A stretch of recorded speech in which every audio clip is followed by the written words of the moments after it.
ప్రభునందు ప్రియులకు యేసుక్రీస్తు నామములో శుభములు తెలియచేయుచున్నాం. ఈ దినం హెబ్రోన్ క్యాలెండర్ వాగ్దానము, విరిగిన మనస్సే దేవునికి ఇష్టమైన బలులు. దేవా, విరిగి నలిగిన హృదయమును నీవు అలక్ష్యము చేయవు.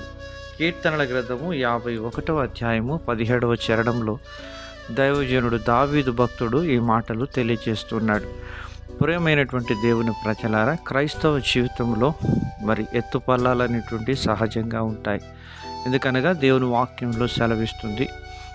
దావీదు తన జీవితంలో ఎంతో ఆత్మ సంబంధి అయినటువంటి వ్యక్తిగా ఉన్నప్పటికీ వ్యభిచారం అనే పాపంలో పడిపోతూ వచ్చినాడు.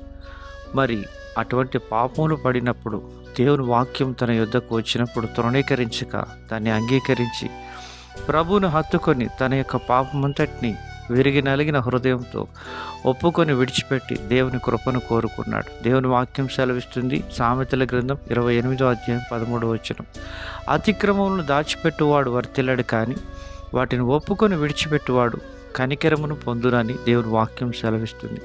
ప్రియమైనటువంటి దైవజనమ, మన యొక్క జీవితంలో మన అతిక్రమముల కొరకు, పాపముల కొరకు ప్రియమైన యేసుక్రీస్తు వారు శిలువలో క్రయం చెల్లిస్తూ వచ్చినాడు. ఆయన కార్చిన అమూల్యమైన రక్తంలో మన పాపములకు క్షమాపణ ఉంది. మన జీవితంలో ఎప్పుడైతే మనం విరిగిన మనసుతో దేవుని చేరుకుంటామో దేవుడు మనల్ని క్షమించడమే కాకుండా బహుగా ఆశీర్వదిస్తాడు. యాకోబు యబ్బోకు రేవు దగ్గర విరిగిన హృదయంతో దేవుని సన్నిధిలో ప్రార్థించినప్పుడు ఇశ్రాయేలుగా మారుస్తూ వచ్చినాడు. ఆయనలో నుంచి 12 గోత్రాలను దేవుడు తీసుకుని వచ్చినాడు.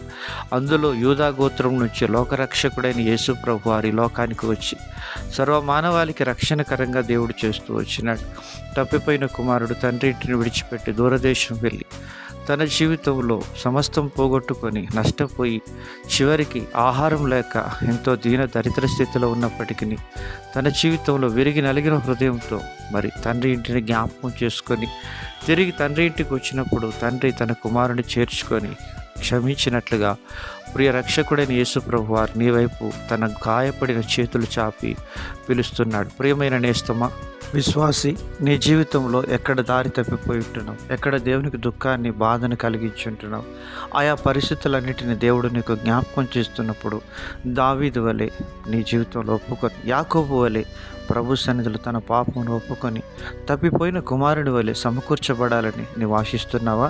అలాగైతే ప్రియమైనటువంటి యేసుక్రీస్తు ప్రభువారు నీ కొరకు ఆయన దీనంగా తన గాయపడిన చేతులు దినమల్లా చాపి పిలుస్తున్నాడు. ఆయన యొద్దకు వస్తే నీకు నెమ్మది, విశ్రాంతి, రక్షణ ఇస్తాడు.